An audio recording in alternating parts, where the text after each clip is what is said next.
Crypto currency की दुनिया में ना अभी अभी एक बहुत बड़ा भूचाल आया है। मार्केट अचानक से क्रैश हो गया। तो आज हम इसी भारी गिरावट के पीछे की वजहों को समझने की कोशिश करेंगे। मतलब मार्केट इतनी बुरी तरह से गिरा है कि हर कोई यही सोच रहा है कि भाई ये बस मार्केट का नॉर्मल ऊपर नीचे होना है या फिर पर्दे के पीछे कोई बड़ी गेम चल रही है। तो चलिए आज इसी गुत्थी को सुलझाते हैं।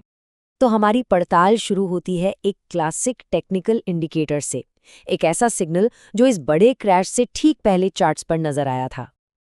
और इस सिग्नल को कहते हैं डेथ क्रॉस। अब ये नाम सुनने में थोड़ा डरावना है, लेकिन टेक्निकली इसका मतलब होता है एक ऐसा पॉइंट जहां बाजार का ट्रेंड तेजी से मंदी की तरफ पलट सकता है। और हिस्टोरिकली ये एक बहुत बड़ा वार्निंग साइन माना जाता है। देखिए, हुआ ये कि 50 दिन की जो short term average price line थी, वो 200 दिन की लॉन्ग टर्म लाइन के नीचे चली गई। अब आसान भाषा में समझें तो ये ट्रेडर्स के लिए एक खतरे की घंटी थी कि भाई कुछ गड़बड़ होने वाली है। तो एक तरफ तो ये टेक्निकल सिग्नल था, लेकिन कहानी यहीं खत्म नहीं होती। अब आते हैं हमारे पहले बड़े सस्पेक्ट पर, एक बहुत बड़ी कंपनी जिसने मार्केट में अचानक से भारी बिकवाली कर दी। और वो तारीख थी 17 नवंबर।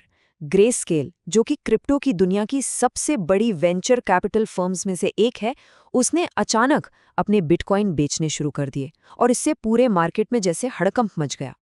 और हम छोटी मोटी रकम की बात नहीं कर रहे हैं, ये कोई आम सेल नहीं थी। सोचिए, करीब करीब 42.6 बिलियन डॉलर्स के बिटकॉइन एक झटके में मार्केट में आ गए। जाहिर है, इसने तो पूरे बाजार को हिलाकर रखी देना था।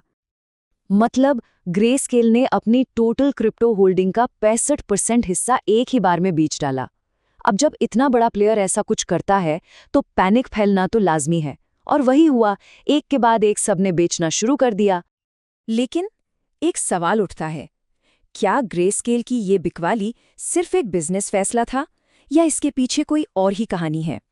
यहीं से हम एक बहुत ही गहरी और कह सकते हैं कि एक सनसनीखेज थ्योरी की तरफ बढ़ते हैं। इस क्रैश से कई महीने पहले व्लादिमीर पुतिन के एक सलाहकार ने एक बड़ी चौंकाने वाली बात कही थी। उन्होंने अमेरिका के एक ऐसे सीक्रेट फाइनेंशियल मास्टर प्लान का जिक्र किया था जो सुनने में किसी फिल्म की कहानी जैसा लगता है। और इस कथित मास्टर प्लान के पीछे वजह क्या हो सकती है? वजह है अमेरिका का बढ़ता हुआ राष्ट्रीय कर्ज, जो अब 38 ट्रिलियन डॉलर्स के डरावने आंकड़े तक पहुंच चुका है। तो इस थियरी के मुताबिक ये प्लान 4 स्टेप्स में काम करता है। पहला, लोगों को क्रिप्टो में खूब सारा पैसा लगाने के लिए उकसाओ।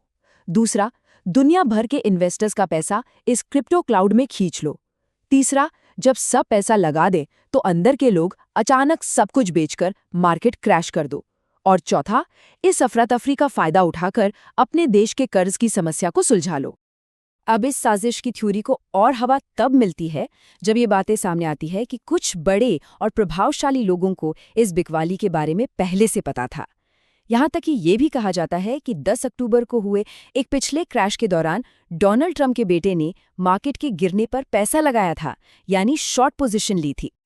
तो एक तरफ तो ये बड़ी सी कॉन्स्पिरेसी थ्योरी है, लेकिन कहानी में और भी एंगल हैं। चलिए अब कुछ और वजहों पर भी नजर डालते हैं जो शायद इस क्रैश के लिए जिम्मेदार हो सकती हैं। एक और बड़ी वजह है अमेरिका के फेडरल रिजर्व की पॉलिसी को लेकर बदलती उम्मीदें।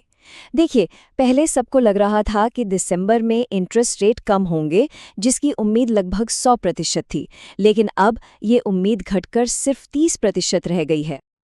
और जब इंटरेस्ट रेट कट की उम्मीद खत्म होती है तो ये मार्केट के लिए अच्छी खबर नहीं होती। इसका असर सिर्फ क्रिप्टो पर ही नहीं बल्कि नैस्डैक जैसे बड़े टेक स्टॉक्स पर भी पड़ता है। और हम सब जानते हैं कि बिटकॉइन और टेक मार्केट काफी हद तक एक साथ चलते हैं। तो अब हमारे सामने दो बिल्कुल अलग अलग थ्योरीज हैं, है ना? एक तरफ ये कहानी है कि ये क्रैश जानबूझकर पूरी प्लानिंग के साथ किया गया, और दूसरी तरफ एनालिस्ट टॉम ली जैसे लोग हैं जिनका मानना है कि ये सब बस एक टेक्निकल ग्लिच था, एक्सचेंज के कोड में एक बग जिसकी वजह से ये सब हुआ। तो अब जब सारे सबूत और सारी थ्योरीज हमारे सामने हैं तो सवाल ये उठता है कि असल में हुआ क्या था? क्या ये मार्केट की अपनी चाल थी या फिर किसी का बनाया हुआ मास्टर प्लान?